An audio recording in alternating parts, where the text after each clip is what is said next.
In March, 9 years since his awakening, the Housekeeper transformed into U3. I'm guessing because of how an adult was used, the grow time into U3 was less than the Navistadors. Also, Isidro called this a glorious union and that U3 represents the fruits of their labor, yet he considered the Navistadors glorious. In April, 9 years since his awakening, Vittorius Mendez wrote to Isidro, who asked him to forgive some servant who foolishly ran away. Okay, why is Vittorius Mendez, of all people, contacting Isidro when Isidro reports directly to Ramon and Sadler? How would Mendez even know Isidro directly? And who is this servant who ran away? Is it that servant named Clement? I don't think so, because he didn't foolishly run away. Isidro let him go. Also, in his note, Clement addressed Ramon, as Ramon has the title of master, so why would Mendez make the petition to forgive Clement? And assuming that Clement worked in the castle, how would Vittorius Mendez know him? And why would Vittorius Mendez ask Isidro to forgive Clement when Clement seemed to be in the process of succumbing to hallucinations and potentially dying? Was that not obvious to Vittorius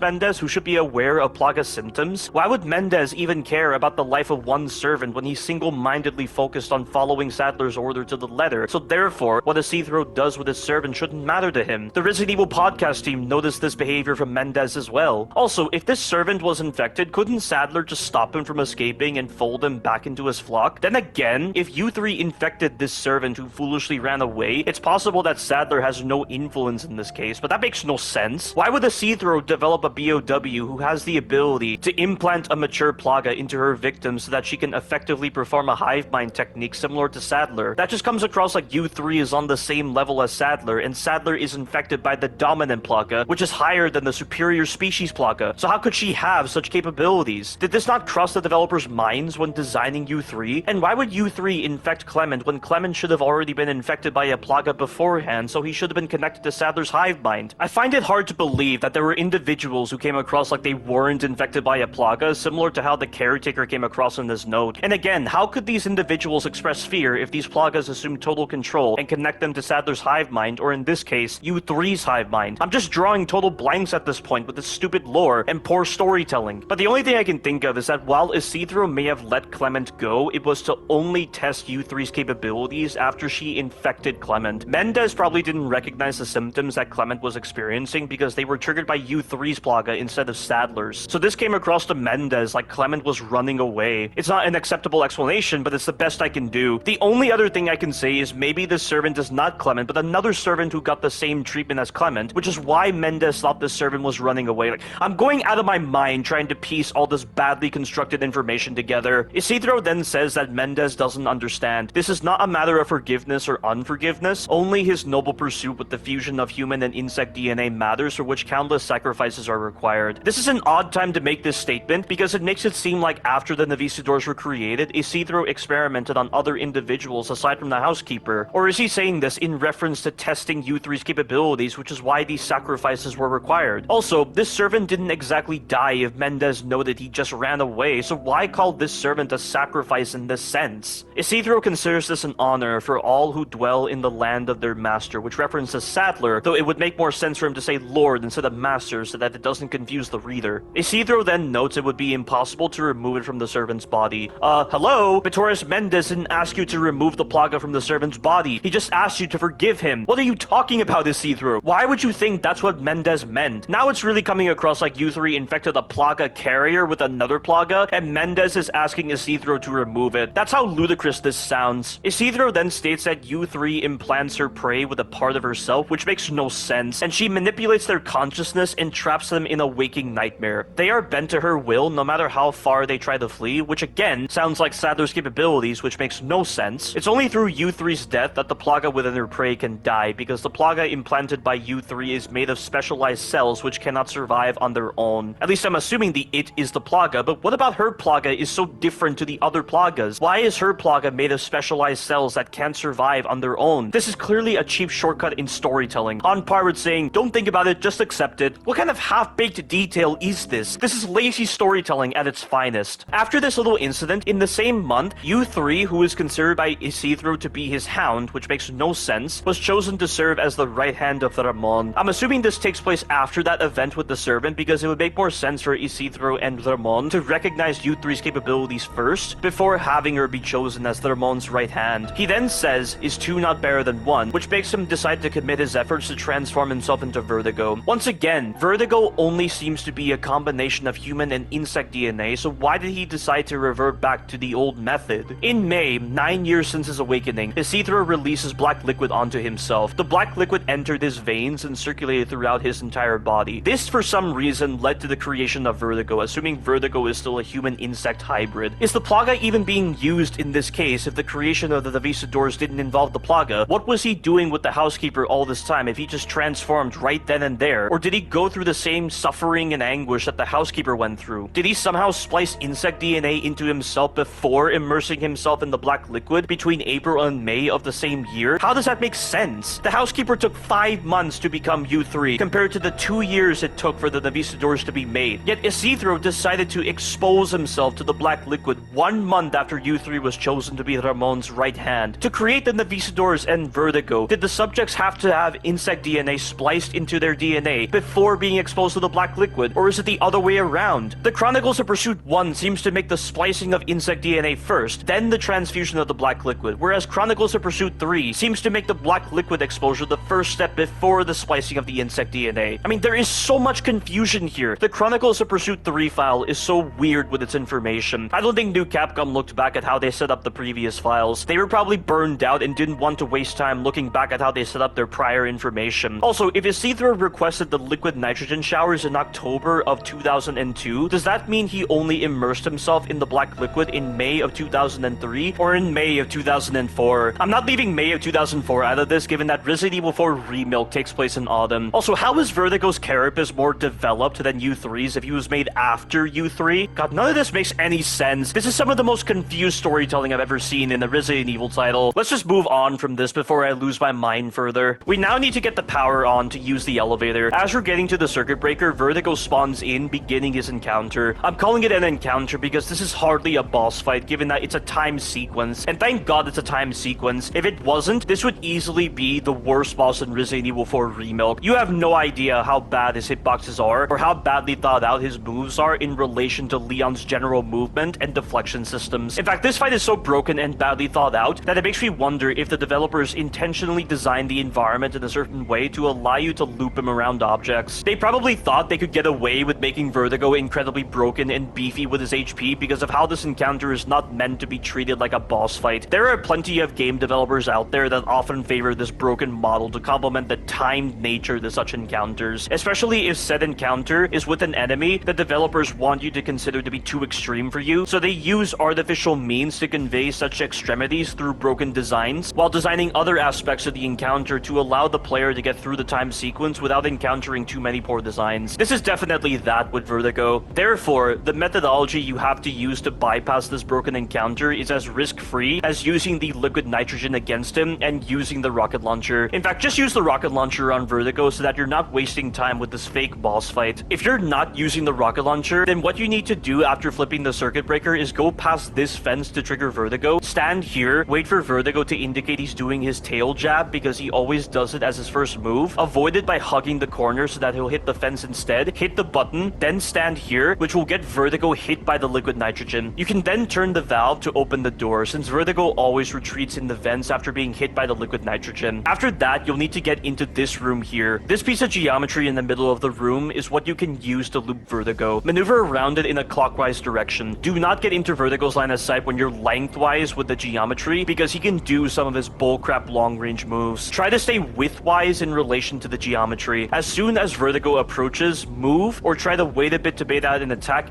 then move. Keep repeating this loop until the elevator comes. It's incredibly simple, and it's most preferable if you're trying to avoid a badly designed boss with some horrendous hitboxes and badly thought out moves. And a benefit to using this piece of geometry is it neutralizes the hitbox on certain tail attacks of his, like with the tail jab, or this other tail attack he does, where he spirals it towards you. It's because of this tail attack that you have to go clockwise. The tracking on that move is annoying, and the deflection timings don't make any sense. The spiral tail attack requires you to initiate your deflection at 3 specific points. The last 2 points have very sporadic detection. It doesn't matter what you do. You can try to time your deflections with the rhythm of the attack and it won't work. You can try mashing the parry after the first or second deflection and it still won't work. I mean, this move has no thought with the way the deflections are designed. Your best chance is to hope you get pushed back enough after the first deflection that it'll miss with the other points in this attack. Once the elevator arrives, this is where the luck begins, as you have to run the gambit with a lot of his his long-range moves. And the problem with his long-range moves is that there's no consistency with when he chooses to do them, and when you add that to his ability to move faster than you and Leon's sluggish movement, there can be many moments where he'll sprint towards you and initiate his attack at just the right moment, where the distance covered by his attack is enough to catch you. The only things I can say other than get lucky when you're trying to get to the elevator is try to keep the camera on vertigo as you're running, try to hug the right-hand side to be able to move to the other side to avoid his potential long-range slash attack, try to move to the other side when you see his long-range grab or his other attacks, and be careful not to bump into walls as you're making your way to the elevator. That's how the sequence needs to go, unfortunately. Before I conclude this encounter, let me talk about a couple of things. The first thing is that this encounter highlights the problem with not making the deflect system an omnidirectional system. If you're running from vertigo and he does that long-range slash, if you try to readjust yourself by aiming your knife, the pre-alpha will misinterpret your intentions and think you're trying to spam parry when in actuality, you're trying to adjust yourself quickly in response to this lightning fast attack to set up for a deflection. To work around this issue, you have to aim your gun to readjust yourself so that the deflection doesn't get cancelled out. All of this is the result of the developer's poor design with not making the deflect system omnidirectional. The second thing is with Vertigo's hitboxes. The tail jab he does has phantom range that can hit you even when you crouch under it. It also has phantom range to the sides. The developers designed this move poorly to force you to deflect it. The long range slash has phantom range and the kick that he does has phantom range. This is why you don't use poor designs to make people use mechanics. And with the number of poor designs I've demonstrated so far, it's clear that new Capcom has really let that mantra dictate their poor design philosophy. The third thing is that Vertigo has a habit of sprinting into you, pushing you into a wall, pausing for a bit, then attacking. You can't see because the camera's messing with you. It makes you wonder if they designed this encounter for close quarters engagement. With how awkward it is, it's no wonder why it's best to loop him around objects. Vertigo likes to flip-flop between being in a sprinting status or a walking status. He's very temperamental with these statuses, which is why he has this habit of sprinting into you even when you're close to him. He also has a habit of doing long-range attacks at close range, like with his long-range grab. If he does that at close range when you're expecting another close-range attack, Leon isn't fast enough to move out of the way, so you get grabbed. And don't even think about trying to deflect his attacks. Vertigo drains your knife durability so quickly that close quarters engagements are not encouraged. Not that it even matters with dumb moves like his spiral tail attack with its ambiguous deflection timings. Also, unless you're running high-powered weaponry, the liquid nitrogen is useless. The damage is still quite pitiful. You also don't get any increased damage benefits from shooting his head when he's frozen. The damage you do to him when he's frozen is the same for all of his body parts. Trying to use the liquid nitrogen is also awkward because of how long Leon spends pressing the button and how it slows your movement. The button press animation is also dynamic as the animation that plays out changes depending on the direction Leon's moving. Sometimes the pre-alpha misinterprets your movement, so you can end up doing the wrong button press animation that makes Leon face the wrong direction, which can give Vertigo a cheap hit. Overall, the poor designs on Vertigo's hitboxes and attacks, the poor mentalities with designing his attacks in relation to Leon's sluggish movement, and the lack of incentive to use the liquid nitrogen after leaving the circuit breaker room unless it's for the purpose of using the rocket launcher on him, forces you to loop him around objects for a simple encounter. It's why Vertigo becomes so forgettable as an encounter, and honestly, that's probably how the developers want you to treat Vertigo. At least in Resident Evil 4 OG, Vertigo didn't rely upon bullcrap hitboxes to damage you. His long-range attacks required a QTE, which removed any moments with unjustified damage. The only attack that was bad was the spiral tail attack. As if Leon's roll was obstructed by something, Vertigo could still hit you with that attack even if you did the QTE. That was bad, but Vertigo only ever does that attack if you're facing him and moving towards him or standing still. The liquid nitrogen could also be used to make Vertigo into an actual fight, as if you remained near Vertigo and forced him to do his attacks, you could prevent him from breaking out of the liquid nitrogen. So it led to an encounter where you had to time when to run away to avoid his attacks, get behind him, force him to turn around, then repeat the process. Repeating this process added a bit more engagement and allowed you to use your knife to defeat him in about 6 to 8 minutes, so long as you hit him at very specific moments. In any other context, this would be considered repetitive and lacking in design, but in the context of a timed encounter within a tank control-based Resident Evil title that requires you to remain close to him and time your movements properly, it's engaging, and the 6 to 8 minute time is an acceptable time parameter. Vertigo in Resident Evil 4 OG was at least more memorable and less badly designed than in Resident Evil 4 Remilk. Just use the rocket launcher against Vertigo so that you're not wasting any time. And on a final note, can I just say how dumb and cringeworthy Leon's quotes are when dealing with Vertigo? They sound dumb, even for Remilk Leon. Frozen's a good look for you.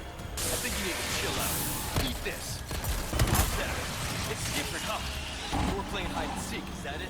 It's like, can you actually take the threat seriously or just shut up, please, Leon? At least Ethan Winters didn't spout cringe dialogue in the middle of his fights with the lords. Ethan Winters is a way better character than Remilk Leon. After that time-consuming, dreadful sequence, as Leon is riding the elevator, his Plaga infection flares up again. A splattering sound is heard for some reason, like the Plaga is growing and puncturing his head or other organs, and then Leon collapses, holding his hand to his chest. Another fantastical hallucination begins, only for some reason it's being framed from Krauser's perspective, like Leon is looking at Sadler through Krauser's eyes. What is up with that? Also, if you pay attention to the columns in the background, those aren't the same columns in chapter 15, so this doesn't seem to be taking place in that sanctuary on the island. Where is this scene taking place exactly? It's unclear. Sadler addresses Leon, calling him a pitiful little lamb. He says that Leon's suffering can end, just like with their newest daughter, who is Ashley. He says that Ashley has joined them in communion and is now of their flesh and blood. This line makes no sense because Ashley's still retaining her independent thought. This line makes it seem like her Plaga has fully matured and has fully taken over her, but it hasn't. If it did, the suppressant wouldn't have had an effect on her in chapter 13. Of course, the moment where Sadler took control of Ashley in chapter 7 seemingly complements what Sadler was saying, but you have to wonder why he makes this statement now rather than earlier, and honestly, that scene just provides a lot of confusion with its screenplay. The only thing I can think of is that because Ashley was rendered unconscious after ingesting the black liquid, her independent thought was subdued for the time being, allowing Sadler's hive mind to grow in its influence, so by the time she would regain consciousness, she would succumb to his hive mind, which is what he's probably referring to with the statement, but it's unclear. Sadler then addresses Krauser, saying he will show her the path. Why him of all people? And if it's a hive mind, then technically, Sadler would be the one to show Ashley the path, right? And he's not exactly showing her anything if he's lugging her unconscious body to the island. That's quite an odd statement. Sadler then tells Krauser to go and deliver to these vagrant children their salvation, the vagrant children likely being Leon and Louise. Krauser then stares at his knife and you can see his reflection. Is Leon actually seeing that? Because he never acknowledges whether he saw the contents of his hallucination, and when he meets with Krauser, he still expresses surprise, even though he shouldn't if he saw him in the hallucination. And you'd think a prominent figure like Krauser would spark more intrigue in Leon if Krauser is now Leon's mentor, but apparently not. If Leon's not going to acknowledge whether he saw the contents of his fantastical hallucination, why bother including it? It's literally Occam's razor, achieving the same result as not including the hallucination in the first place. Like I've said a million times before, this fantasy garbage and changes to the Plagas are so unnecessary, and they only exist when the developers find it convenient. Once the hallucination is over, the elevator opens and Luis is just standing there somehow. How he got here is unclear because there is only one path that leads to the elevator, and that path is blocked off by rubble. And when you factor in Separate Ways Remilk, the path he took to get here makes no sense. The developers didn't have a lot of sense with designing the environment in the way that complements this new reunion with Luis and the Remilk. It's like they designed this area and then added Luis at the last second just to appeal to the Luis fans that wanted more time with him. Luis is able to administer the suppressant to Leon, suppressing the Plaga's growth and influence for the time being. Luis tells him that all they've done so far is buy him some time. The suppressant's effects will wear off very quickly. It does make me wonder how long the suppressant lasts because Leon only starts showing signs that his infection is flaring at the end of chapter 13, yet Ashley is given the suppressant at the end of chapter 13, and then in the very next chapter, Ashley's symptoms are showing and she's taken control of by Sadler. The only thing I can think of is that because Ashley was injected with the superior species Plaga earlier than Leon, her Plaga has had more time to grow, so maybe the strength of the suppressant's effects is indirectly proportional to the growth of the parasite. No idea. Luis asks Leon if he's ready to go, prompting Leon to tell him not to worry about him. Ashley is the priority. Luis accepts Leon's response before again displaying how much more eccentric he is in this Remilk by pretending to wield a lance. Leon is not amused and tells him he's going to hurt himself. God, New Capcom is really trying their best to make Luis feel like Star-Lord from the MCU, aren't they? It's reminding me of how bad their character dynamics were back in chapter 2. Leon then asks Luis the same question from chapter 5 with why he's trying to help them when there doesn't seem to be anything in it for him. Luis tries to reassure Leon that he's trustworthy since he said he would help Leon. Leon then says it's hard for him to put his faith in someone who used to work for Umbrella. But I mean, Leon knew Luis was working for Umbrella during chapter 5, and yet he still helped out Luis during the cabin sequence. And then after that, he agreed to work with Luis. And then in chapter 7, Luis went out of his way to contact Leon to tell him he had the suppressant. It seems odd for Leon to cite Luis's former connections with Umbrella, despite Luis taking the time to help Leon and relay essential information to him. It really isn't worth going into because Luis's connection to Umbrella adds nothing to this supposed story they're trying to tell in this pre-alpha. They don't even talk about his involvement with Umbrella in Separate Ways Remilk. Does Ada even know that Luis was a former researcher for for Umbrella? Did Wesker know? It's never touched upon at all. As I've already acknowledged before, New Capcom didn't exactly make Luis's background with Umbrella detailed. They just said he joined Umbrella, did some unspecified research for a few years, and then left. How is that relaying to the player the supposed importance of Luis's former affiliation with Umbrella? And again, if Luis didn't exactly have a lot of money to leave the village and ran away from the village at such a young age after his grandfather's death, how did he amass enough money to even get into college? How could he even mingle with college students or college personnel if a college environment is very different to a rural village setting? Where could he have possibly gained the social skills to supposedly talk to women? How did he get past middle or high school? Why did he come back to the village? Why would he help the Illuminados? It makes absolutely no sense. The only thing I can think of is that Luis ran away somewhere between 1981 and 1992. I'm citing these years since he was photographed with his grandfather in 1981, and the ironworks were built in 1992. In Village Records Volume 1, the ironworks aren't mentioned, yet Luis is. In Village Records Volume 2, the ironworks are mentioned, yet not Luis, so the ironworks were likely not around when Luis ran away. That would mean that Luis was between 5 to 16 years of age. After he ran away, he was probably fostered and educated by the Spanish government or put into the Spanish foster care system. Given his bright nature, Luis would still remember his last name. Elementary, middle, and high school are free and compulsory for children aged 6 to 16, which was the case for Luis since he fell within that age range, so he probably benefited from this. Then at some point, he probably gained money through some other small-time jobs while he was doing his high school education, allowing him to enroll in a university, graduate, then work for Umbrella. Of course, why his records in his pre-university years were not found, how he could develop his social skills after witnessing his grandfather's death, and why he resigned from Umbrella prior to the Raccoon City incident are also unclear. That's the only explanation I can give, but it's all complete conjecture. New Capcom is very vague on Luis's background and what he did at Umbrella, and I can't help but feel like they didn't know what to do with the Umbrella connection. This is only further supported by the intro to Resident Evil 4 Remilk. If the intro to Resident Evil 4 Remilk is entirely framed around Leon and Umbrella is only mentioned once, where's the supposed reason for the developers to try to connect Umbrella to this pre-alpha? Even Luis confirms this by saying that Umbrella was done for and that Leon doesn't need to worry about them. It's so funny how dismissive fake Resident Evil players are with this story point. I remember people finding contention with Miranda's letter to Oswald E. Spencer in Resident Evil Village, but the idea is interesting, as I've acknowledged in my Resident Evil Village retrospective. It's just that the gravitas of this connection isn't conveyed in an interesting way. It's only through a simple letter that Miranda decided to keep with her the whole time for some reason. But at least we know enough of Spencer's history and personality, as well as the events of the prior Resident Evil titles, to make interesting deductions or theories. But with Luis in this Remilk, none of that is applicable here, with trying to rationalize his former connection to Umbrella. It just comes across as bad or forgetful writing, yet people want to say that Luis goes through some kind of redemption arc, but in what way though? New Capcom doesn't even set up Luis's character traits in a way that's conducive to a redemption arc. Luis is so much of a goofball in this Remilk, and his motivations can feel undefined at times. And with his confusing backstory complementing this, you can't establish Luis as being the kind of character where a redemption arc can have a lot of gravitas. It just makes me laugh seeing people kiss this pre-alpha's ass like that. The only thing I can think of with making Luis a former researcher for Umbrella is for giving Luis more of a reason not to convey to Leon his involvement with making the Plagas. If Leon is going to be hostile to former Umbrella employees, then Luis would be focused on not disclosing much information to Leon, which would make him hesitant to disclose his involvement with the creation of the Plagas. Given that in this file he went to great lengths to disappear, this only reinforces this idea. That's the only thing I can think of, and it's such a waste. And considering Luis's former connection to Umbrella from an overarching narrative perspective, there's no such perspective. Resident Evil 2 Remilk and Resident Evil 3 Remilk weren't exactly set up in a way that contributed to an overarching narrative for this Remilk timeline. And because of this, the use of Umbrella doesn't work well in Resident Evil 4 Remilk. I barely noticed the story when I replayed Resident Evil 2 Remilk and Resident Evil 3 Remilk recently. That's all there is to say at the moment. Once they're finished talking about Umbrella, Leon then presses the previous question onto Luis, asking what Luis is after. Luis replies that he wants to feel good about himself and do something on par with making amends. I'm guessing this is in reference to the weaponization of the Plagas, and he feels a sense of responsibility to Leon and Ashley since they're infected. I assume that's what the pre-alpha wants you to realize, but given Luis's scenes and how he's constantly portrayed as being a goofball or displaying too much of his eccentric side, you're more focused on that than his supposed regret at making the Plagas. You can't even say he's acting the way he is in order to hide his insecurities, because even then, it feels so inorganic with the way he chooses to hide them. It feels more like fan service than some kind of believable behavioral mechanism for hiding his insecurities. After this conversation, we find the foreman's log. On October 11th in an unspecified year, in what he considered to be the worst day of his life, he was heading out to the village in a mangy boat on his daughter's 5th birthday. The only reason he came was for the pay, and if it wasn't for this, no one would be willing to work in the middle of nowhere in this backcountry dump. So this is an indication that the foreman was an outsider. On October 19, he mentioned mentions that those in the castle are always reminding the miners to take care during the excavation. A few workers then started collapsing after inhaling some dust. The foreman believes there's something going on here that those in the castle are not telling them, and that there are too many secrets. He also says he was coughing too and decided to sleep. Who actually hired this guy to come out here? Was it the villagers or the Illuminados? Remember, in Village Records Volume 2, Torres Mendez had opened the village up sometime during or after 1993, since the ironworks were established in 1992. And in this same file, Mendez wasn't aware of who the Illuminados were, and the villagers were injected with the plaga. You see why there's confusion here? The order of events doesn't make sense. In order for the Illuminados to even inject the villagers with the eggs, they would have had to have mined the plagas already and be aware of the plagas being in their microscopic spore form before reviving them and making them reproduce through plaga eggs. But in Village Records Volume 2, the villagers and Mendez weren't aware of who the Illuminados were, so it makes it seem like the villagers hired the foreman's services to mine for something. The foreman clearly indicates that he's receiving orders from the castle, not the villagers. Why would the Illuminados even hire outsiders to help with the excavations when their initial operations should remain in the village area for the time being? Can't they just get the villagers to help? I mean, they have that quarry area in the village, which would imply there were villagers capable of mining. And if the Illuminados were still hiding in the shadows during the events detailed in Village Records Volume 2, how could they possibly hire the foreman? If Mendez is the one with the ability to open the village up to outsiders, how can Ramon hire workers from the outside? There are just a lot of inconsistencies brought about by this log. And you can't even say that the events of the foreman's log took place sometime after Mendez and the villagers were infected, because if they were infected, why didn't the Illuminados use them to mine the amber? Why would they try to contact an outside mining organization? The subordinate plaga may erode complex thought that would allow individuals to perform complex tasks, but these ganados can still mine, as why would there be villagers in chapter 11 if they couldn't mine? It makes no sense. On October 26th, the foreman coughed up blood 3 times and was so weak he could barely move. On an unspecified date in October, his grammar started failing, which honestly feels more like an homage to Resident Evil 1 Remilk with the Keeper's Diary than a symptom that results from the final moments of the plaga taking over. He also said his head doesn't work and that he's been coughing up blood and is apparently seeing insects crawling. I don't understand the part with the insects crawling. This seems to be a hallucination, but the plagas aren't insects. They don't even have 6 legs, they have 8 legs. And calling them insects is weird because then it puts into contention the difference between the plagas and the arthropodal siblings used in the Novistador research. The foreman was also hearing a voice. I already pointed this out earlier, but Luis's grandfather had similar symptoms to the foreman because he also said his body was moving on its own, which I would say is similar to his head not working correctly, and he was also hearing voices in his head. I'll never understand why certain symptoms of the plagas are similar to the rabies presented in Luis's grandfather's journal. Why else would I say that the foreman losing his grammar feels more like an homage to Resident Evil 1 Remilk than an actual diegetic symptom? On the final page, the foreman has been fully taken over by the subordinate plaga, now that it's fully matured from its spore form, assuming the developers are even treating the plagas like they're in spore form, because later files indicate that the workers were transporting amber deposits that contained the plagas. So what does that mean? Did the workers inhale amber dust that contained the plagas? That makes no sense because the melting point of amber generally ranges around 150 to 300 degrees Celsius, while the human body temperature is around 37 degrees Celsius. It isn't possible for amber that has been hardened for millions of years to melt inside of individuals. And during such mining operations, real-world miners would use tools and machinery that would minimize direct contact with the amber. They would also wear personal protective equipment and follow established safety protocols. But you're telling me this outside mining organization that was brought in for no reason didn't take proper measures to ensure proper mining procedures? That doesn't make sense. And also, when you look at one of the larger amber deposits in chapter 14, it seems to have grown plagas inside of it. If there are grown plagas, how could they possibly be passed through amber dust into the workers? And based on how long it took for the foreman to turn compared to Leon, it's clear that the foreman inhaled spores. So what's the point in showing these grown plagas inside amber in chapter 14? I don't get it. In Resident Evil 4 OG, Salazar's men and the villagers were involved in the mining of the plaga. Given that the village is primarily a rural community that isn't as connected with modern times, it's more likely that the villagers wouldn't have access to more sophisticated equipment or personal protective equipment when mining the plagas initially. When Salazar found the plagas seemed to be fossilized remains. Everyone realized at the time that the plagas couldn't survive without hosts and couldn't sustain life on their own, so they thought they were dead. Excavation still went on in the hopes of finding a live plaga. What they didn't realize was that the plagas were actually lying dormant at a cellular level, remaining in a spore-like form. These spores were inhaled by the villagers and were slowly growing into embryonic plagas over the years. Once fully grown, they started triggering convulsions in the villagers, eventually turning them into violent individuals. The idea of the plagas taking years to develop from a spore-like form form to a fully grown Plaga when they were being excavated in Resident Evil 4 OG makes more sense than in Resident Evil 4 Remilk, where the victims started showing symptoms within a week of inhaling the amber dust. The reason for this is because it makes more sense for them to not be aware that foreign bodies were laying dormant inside of them until years later. Therefore, the possibility of there being more victims makes sense. You have to wonder how mining operations were still proceeding without people knowing what was happening in Resident Evil 4 Remilk if the symptoms were presenting within a week. I feel like more people should have been aware that something was changing the individuals. Plus, with the added physical deformities like with the red eyes and lack of expression, shouldn't that be noticeable to other people not infected by the Plaga? And how was Sadler's dominant Plaga mined before this moment, since the foreman praises Sadler in his log and Sadler's dominant Plaga is now a naturally occurring Plaga? Were they even aware that there was something called a dominant Plaga? If this dominant Plaga was naturally occurring, why aren't there moments in the Salazar's family history where they document individuals utilizing the dominant Plaga? Did Sadler just chance upon the dominant Plaga? That's the confusion that arises from making the dominant Plaga a natural Plaga in Resident Evil 4 Remilk instead of an artificial Plaga like in Resident Evil 4 OG.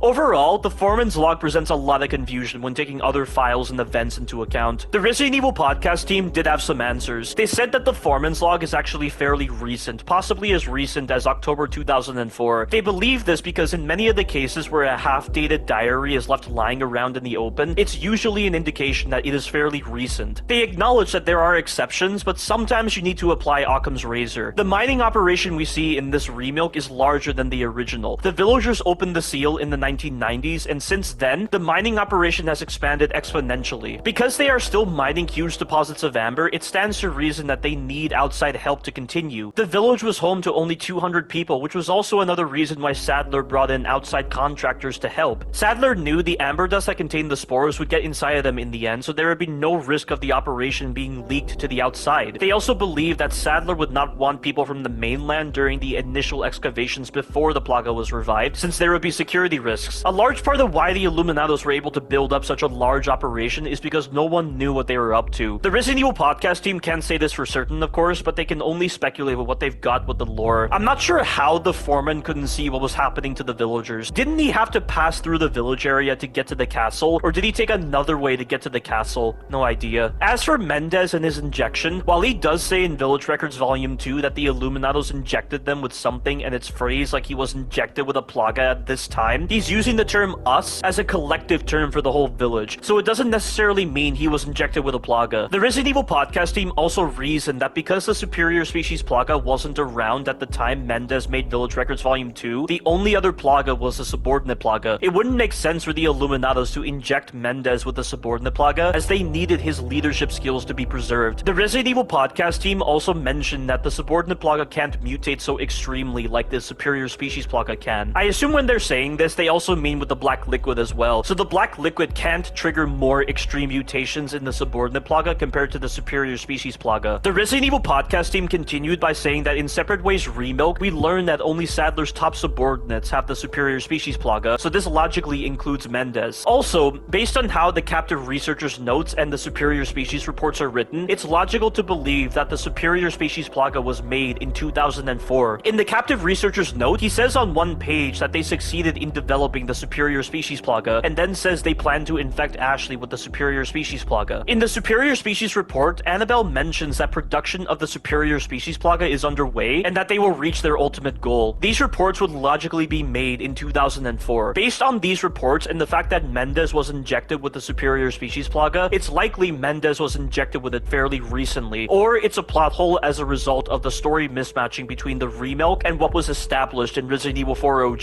To add on to what the Resident Evil podcast team is saying, if Mendez was only injected with the superior species Plaga when Ashley was brought to the village, and the US government likely found Ashley within a day or more, that would be pretty weird, especially when the superior species Plaga needs to mutate in response to the black liquid. And when you add that to the fact that hosts with a superior species Plaga go unconscious when given the black liquid for an unspecified amount of time, it would be really weird for Mendez and Ramon to go unconscious for a bit, especially if the time it took Leon to get to the village was little. I definitely see why the Resident Evil podcast team is confused about this point, but also, if the superior species Plaga was made in 2004, then that also means that Isidro and the housekeeper did not have the superior species Plaga injected into them. Then that would mean the Plaga was irrelevant to Isidro and the housekeeper's mutations into Vertigo and U3 respectively. So this gives the impression that Isidro's work involves another kind of vector altogether. Isithuro's work has nothing to do with the Plaga. Why would New Capcom try to make it seem like this with Resident Evil 4 Remilk? Like, this is absolute madness, and it makes no sense. And hearing the Resident Evil podcast team mention that mismatching between Resident Evil 4 Remilk and Resident Evil 4 OG, it reminds me of how non-cohesive the storytelling was in Resident Evil 2 Remilk, because the developers tried to merge the 4 scenarios from Resident Evil 2 OG